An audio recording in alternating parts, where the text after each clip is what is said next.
Stocks in companies such as Nike and Apple have been slammed today. Tariffs, among other things, threatening those companies' global supply chains. Let's get more from Angelo Zino, a senior equity analyst with CFRA Research. Angelo, great to see you. Could we start off with Nike? That stock falling to its lowest in years. Yeah, I mean, and listen, I personally don't cover Nike, but obviously both Nike and Apple are going to face their own supply chain disruptions when we kind of look at the overall ecosystem and the tariff implications here. Typically, the areas that are going to get hit the most or impacted and feel the pain are really going to be hardware and retail. And you can also make the case clearly for the supply chain areas like the semiconductor industry and what have you. But when you kind of think about who feels a lot of the squeeze when it comes to potential pricing pressure and a decision to make on whether they should be eating the cost or passing it on to the consumer, it usually falls in the hands of the hardware players as well as retail players out there. Talk about Apple, because you have cut your target price here. Why are the tariffs a threat to Apple?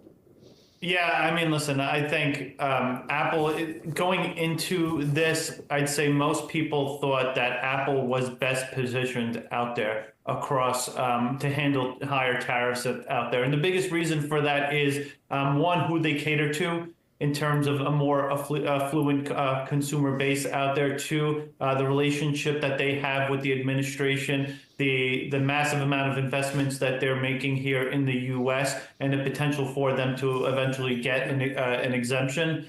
And then, obviously the other side of it is the fact that, these guys have an enormous amount of power. They go out and they actually buy more semiconductors than anyone else out there. They invest more into the ecosystem, the tech ecosystem, than anyone else out there. So they do have more leverage in terms of finding potential cost efficiencies out there. But that said, when you look at the tariffs here, based on what was potentially expected in a worst case scenario, and then what we got, which was much worse than a worst case scenario, I think a lot of those expectations have been ratcheted down, and Apple has really kind of been put in a corner here. Would you be a buyer of Apple right now with this sell-off? I know that's a tough one. I mean, say you had a horizon of 1 year, Angelo. Yeah, I mean, that's the thing. The longer your time horizon, the more likely I'd say you're safe buying this company. And that said is, listen, this is a company with a massive and a great balance sheet. The free cash flow generation is phenomenal. They've got a services business that continues to grow and is actually a bigger part of the profitability of that business. You're talking about it, north of 25% of their revenue. So it's going to buffer some of the challenges that we see on the hardware side of things. So if you're asking me, would we be a buyer here with a 12-month or further out outlook? I'd say yes, we would be. It is interesting, isn't it? Apple, I've heard it said that Apple, on troubled days for the market, can be a refuge. People say, well, I want to be still in the market. I'll put my money into Apple. But it's not really working out today.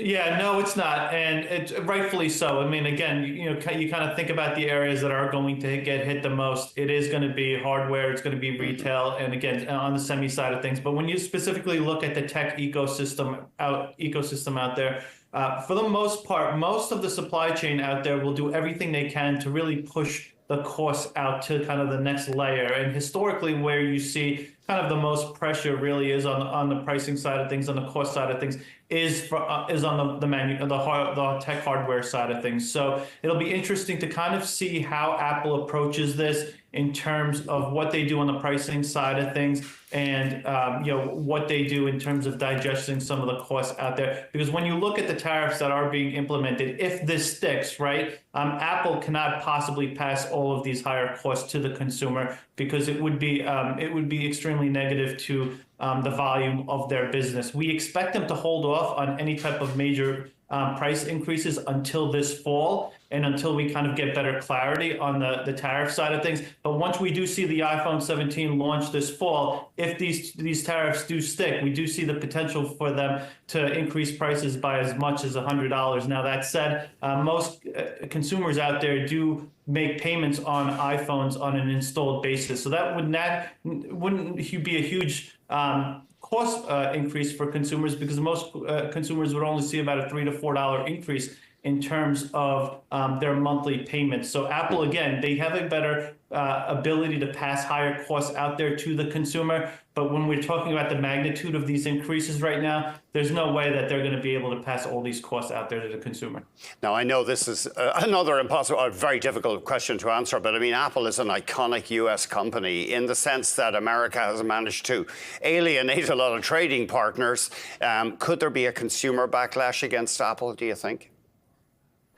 That's a good question. I mean, I do think there is the potential for that. I think you've got to, when you look at the risks here for Apple, clearly it'll be interesting to see what happens outside of the U.S., specifically in China. Does China somehow retaliate by doing something with Apple, or does the consumer outside of the U.S., specifically in China, just stop buying Apple products out there? And it remains to be seen. I think you'll see some of that, to be honest with you, if again this all sticks. But again, that's all what ifs and remains to be seen. But to your point, yes, I do think there is risk of that potentially happening.